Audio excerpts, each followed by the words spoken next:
भीम, पोरा, त्रास करून घेऊ नकोस. आत्याची एक गोष्ट नेहमी लक्षात ठेव. जेव्हा काही चांगलं काम करायला जाशील ना, तर असे 4 लोक तर सोडून जातीलच. पण त्याची पर्वा करू नकोस, कारण 400 लोक आणखी जोडले जातील. त्यामुळे पोरा, चांगलं काम करणं कधीही सोडू नकोस.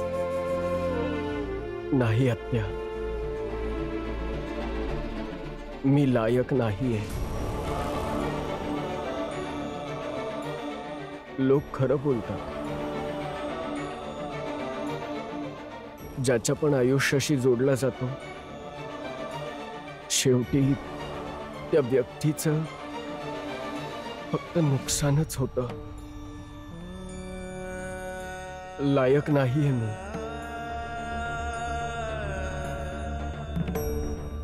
भीम, ऐका ना भीम. आत्या. पोरी,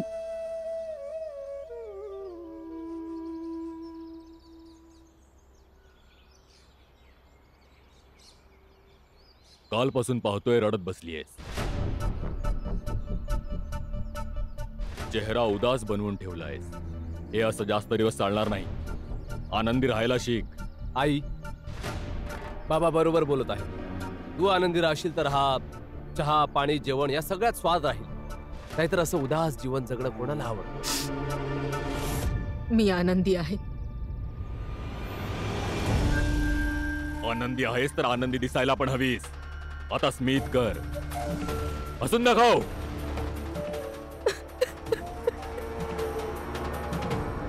आई, निर्मला मेली आई. मानलंस किंवा नाही मानलंस तरी हेच सत्य आहे. मेली?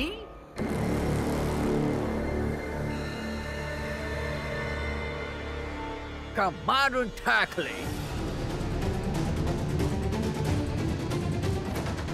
आता या गोऱ्या ऑफिसर समोर स्वतःचं तोंड उघडू नकोस, समजलं ना? या साहेब या. जा साहेबांसाठी चहा बनवून घेऊन ये. या बसा. Thank you.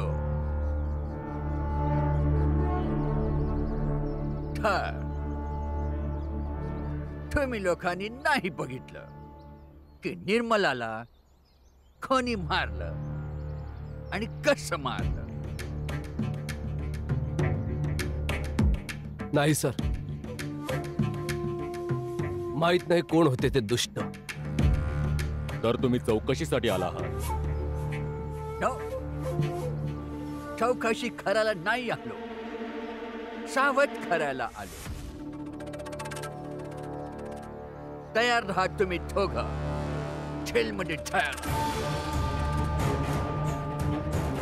तुमच्या दोघांविरुद्ध FIR लिहून आलो. पुरावे पण मीच शोधणार आणि तुम्हा दोघांना पकडून जेलमध्ये मीच टाकणार.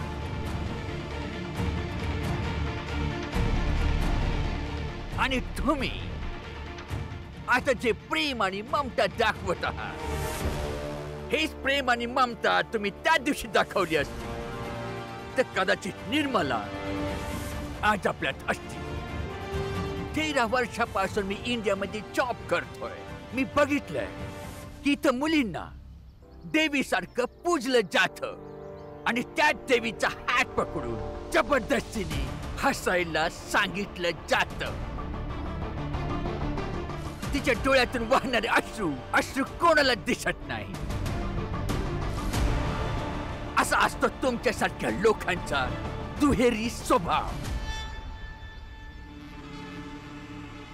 बरं केलं जे तुमचे विचार व्यक्त करण्यासाठी घरापर्यंत आलात.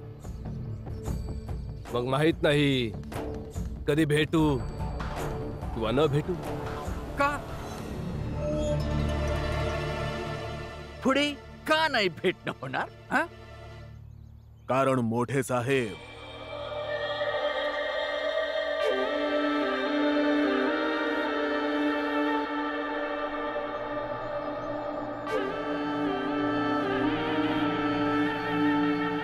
हे तुमच्यासाठी पत्र आलंय.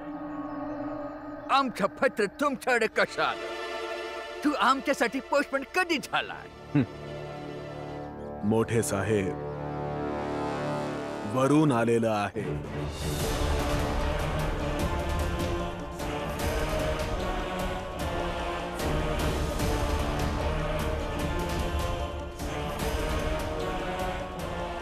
काय आहे ना, तुमच्यापर्यंत हे पत्र पोहोचायला काय माहिती किती वेळ लागला असता. म्हणून आम्ही विचार केला की वेळ वाचवण्यासाठी स्वतःच पोस्टमन बनून तुम्हाला हे पत्र द्यावं. सर,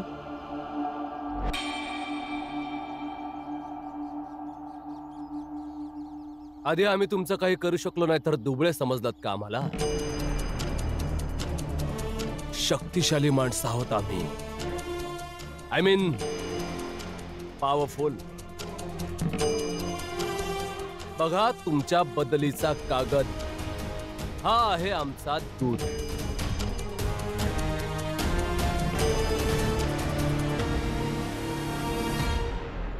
काय झालं? असे ठकमक काय बघताय सर?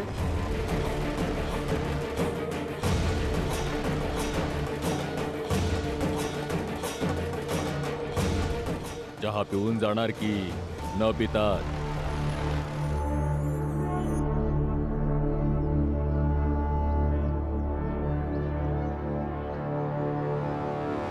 मोठे साहेब,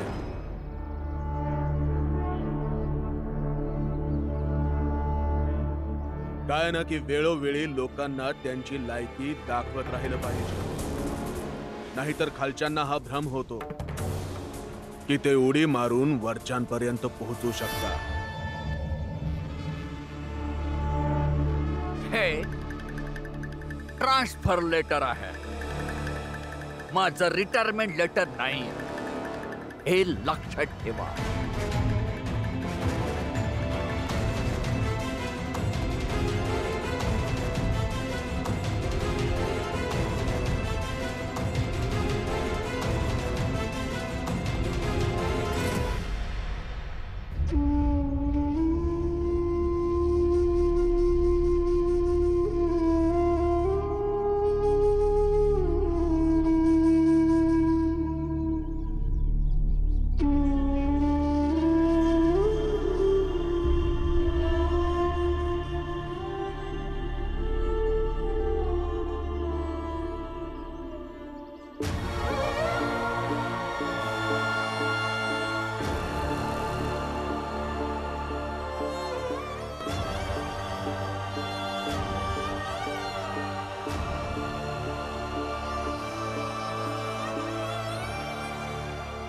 बाबा,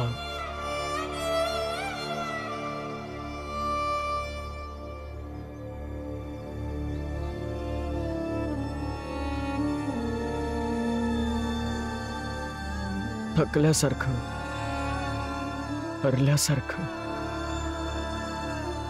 कमकुवत असल्यासारखं वाटतंय मला.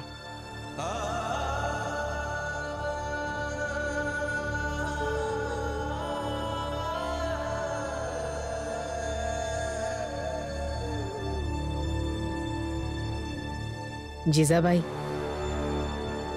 हा भीम उंच उंच उडत होता. याला वाटलं होतं तो जे काय करतोय ते योग्य आहे. त्याचं थकणं, हारणं, मोडणं गरजेचं होतं.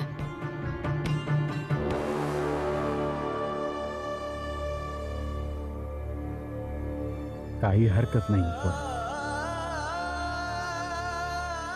थकणं वाईट नाहीये किंवा मोडणं, आणि नाही हारणं ही वाईट आहे.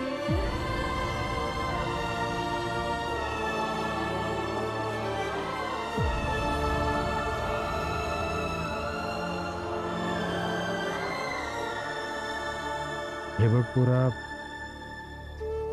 जो लढेल तोच तर हारल, मोडल, थकेल पण होय ना?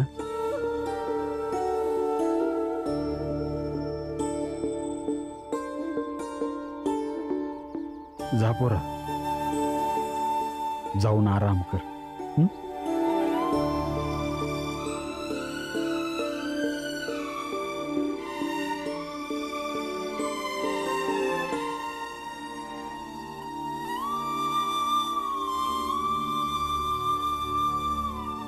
भीमपोरा, तुला आठवतंय का आपल्या साताराच्या अंगणात मी असंच रोपटं लावायचं आणि तू पळत यायचास आणि बोलायचास की बाबा मला पण रोप लावायचंय.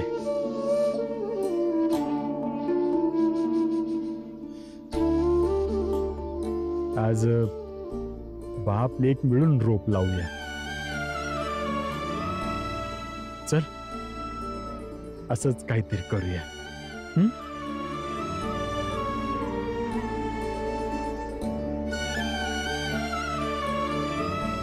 आज माझं रोप मोठं झालं. सगळ्यांबद्दल विचार करतो.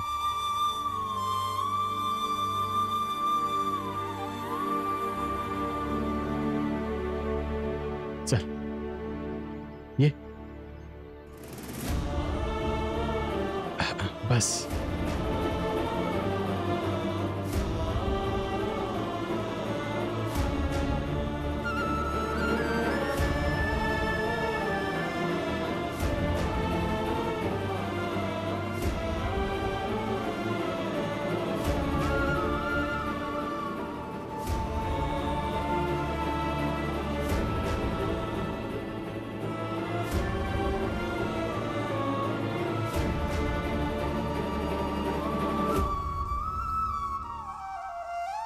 हे रिपोर्ट बघून मला संध्याकाळपर्यंत सांग. माहिती काढ काय झालं होतं. ते बाहेर जाऊन येतो.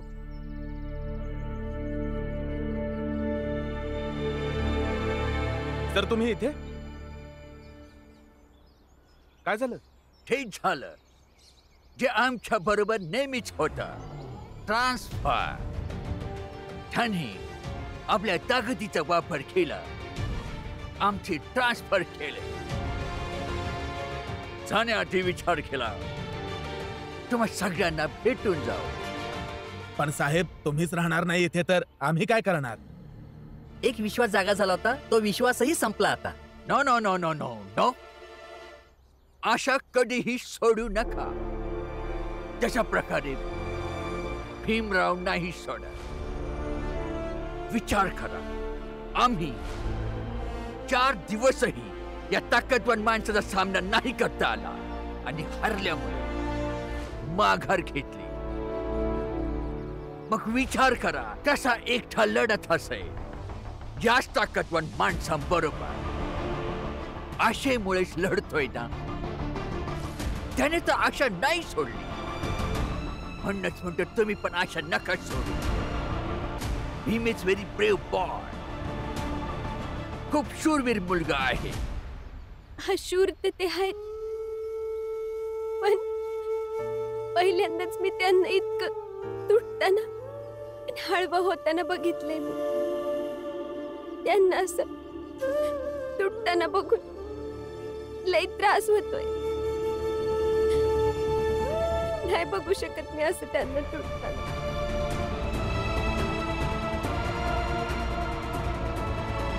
रमा, माझं म्हणणं ऐक. ऐक, इकडे बघ. मला ना चुकीचं बरोबर, न्याय अन्याय, उचित अनुचित हे काही समजत नाही. नाही, मी असं काही म्हणत पण नाही. पण तुला असं नाही वाटत का की भीम भाऊंना या सगळ्या भानगडींपासून लांब राहायला पाहिजे? आणि कोणत्या पण व्यक्तीला एखाद्या मार्गावरून बाजूला करायची योग्य वेळ तेव्हा असते जेव्हा तो दुबळा पडतो. आणि भीमभाऊ खूप दुबळे पडले आहेत. आणि रमा, आणि आता यावेळी तू त्यांचा आधार बनून त्यांना हे समाजाचं कार्य, ही न्यायाची लढाई या सगळ्यापासून लांब ठेवून आपल्या शिक्षणावर, आपल्या आयुष्यावर लक्ष देण्यासाठी सहमत कर ना.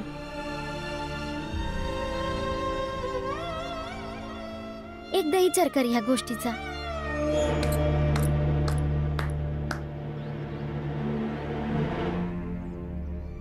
वा वा लक्ष्मी,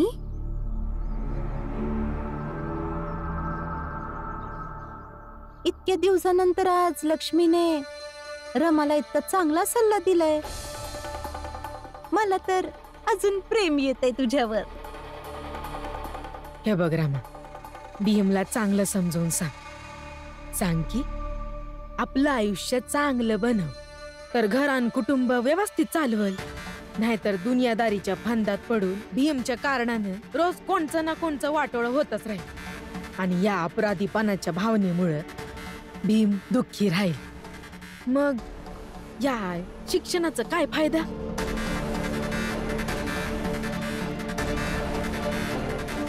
भीमराव, भीमराव,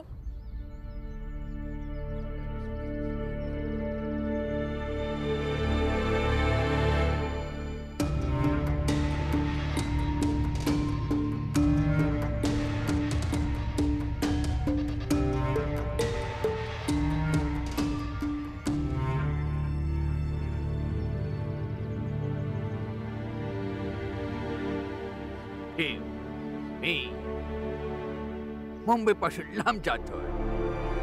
माझी ट्रान्सफर झाली नाहीये, केली गेली.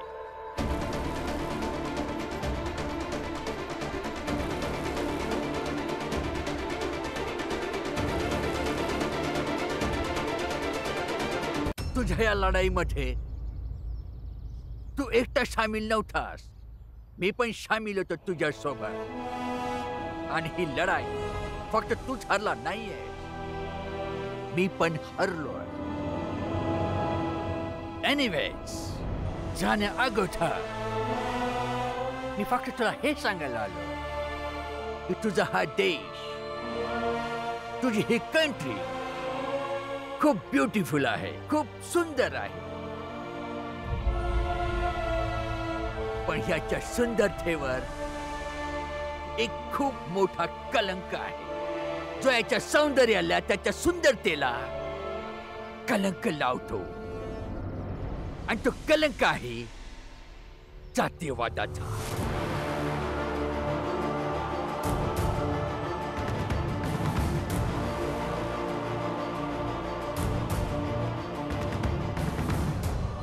साहेब, विनाकारण आम्हाला फडकवू नका. ते त्यांचे विचार आहेत, त्यांचं प्रकरण आहे, त्यामध्ये जातीचा काय संबंध आहे? बरोबर बोलताय सर.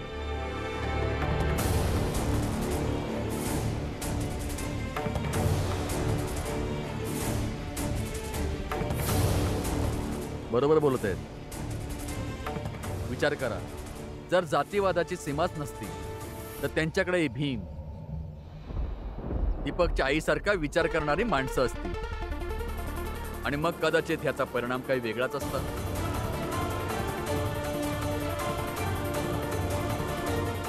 जाती जेव्हा एकत्र येतील तेव्हा कट्टरता संपुष्टात येईल. आणि जिथे कट्टरता नसेल तोच समाज वेगवेगळ्या दृष्टिकोनातून विचार करू शकतो. भीम, मला माहित नाही की तुझ्या देशातून जातीपातीची समस्या संपणार की नाही, आणि संपेल तर कशी.